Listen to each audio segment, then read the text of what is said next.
When the two political formations outlined their agenda to the nation past 2 days, top on their list was in the energy sector. Jubilee already claims to have connected power to 33 million Kenyans and now promises to lower cost of power to heavy users. It promises to complete new power plants for wind and geothermal energy in Turkana and Olkaria respectively.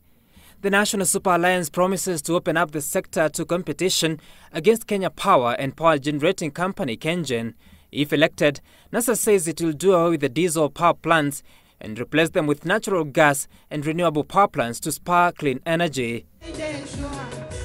In the security front, NASA wants to make good its calls to pull out Kenya Defense Forces troops from Somalia, beginning 90 days of its reign. NASA is promising better terms of service for KDF and police officers and improved housing for the police. The opponents in Jubilee plan to spread security cameras to major towns while building at least 20,000 housing units for police and prison officers every year. Jubilee hopes to establish a level 5 hospital for the police. Jubilee promises to strengthen devolution through conditional grants to enable county governments to raise their own revenues and drive investment. It claims county governments are receiving 34% of ordinary revenue. NASA, however, plans to amend the constitution to raise the allocation from 15 to 45%. NASA has promised to reform the national treasury to enhance timely release of funds.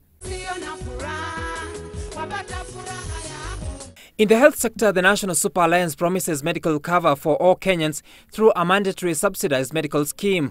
NASA pledges to resolve health workers' industry disputes and establish a health service authority. The Jubilee Party's focus is on an enhanced National Hospital Insurance Fund to cover mothers and their newborns for a year. NHIF will also cover senior citizens above 70 years free of charge. Both coalitions have also laid out plans to boost food security. Jubilee promises to lower the cost of fertilizer to 1,500 shillings per bag of 50 kilograms. Jubilee hopes to revive agricultural extension services and include alternative crops like sorghum, beans, millet, milk and other products in strategic reserve. NASA is similarly strategizing on enhancing food storage facilities in collaboration with county governments.